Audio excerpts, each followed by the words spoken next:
ओम शांति। आज की कहानी का शीर्षक है लकड़ी का कटोरा। एक वृद्ध व्यक्ति अपने बहू बेटे के यहाँ शहर में रहने गया। वृद्ध के साथ साथ वह बहुत कमज़ोर हो चुका था। उसके हाथ कांपते थे, उसको दिखाई भी कम देने लगा था। वह शहर में अपने बहू बेटे के साथ एक छोटे से घर में रहा करता था, जहाँ उसका 4 वर्षीय पोता भी था। एक दिन की बात है, जब वो डिनर टेबल पर खाना खा रहे थे तो वृद्ध के हाथ कांपने लगे, ज़्यादा तेज कांपने लगे।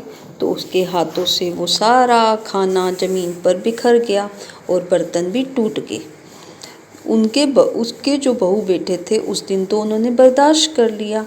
दूसरे दिन वृद्ध के साथ फिर दोबारा से वैसा हुआ और अब तो उसके बहू बेटे ने दूसरी बार बर्दाश्त किया। फिर तीसरे दिन भी उसके साथ ऐसा ही हुआ। बहू बेटे ने जब ये देखा तो उनकी बर्दाश्त से ये सभी कुछ बाहर हो गया।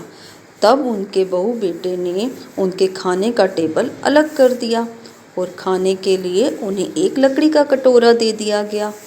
अब बाकी सभी लोग आराम से खाना खाते और उनकी तरफ कोई नहीं देखता।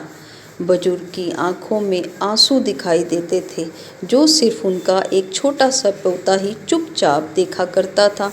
एक रात खाने से पहले उस छोटे बालक को माता पिता ने जमीन पर बैठकर कुछ करते हुए देखा।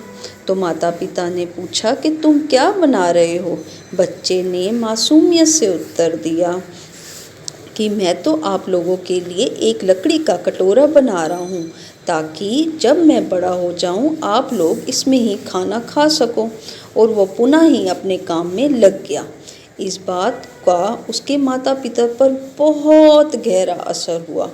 उन्हें अपनी गलती का बहुत पछतावा हुआ। उन्होंने अपने बूढ़े पिता से माफ़ी मांगी और वापस उन्हें डिनर टेबल पर ले आए और फिर कभी भी उनके साथ उन्होंने अभद्र व्यवहार नहीं किया।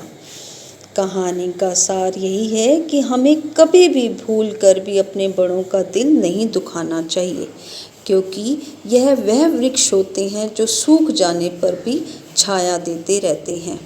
बाबा कहते हैं, भीड़ का अनुसरण करने की बजाय जो खुद के नक्शे कदम पर चलता है वही महानता प्राप्त करता है।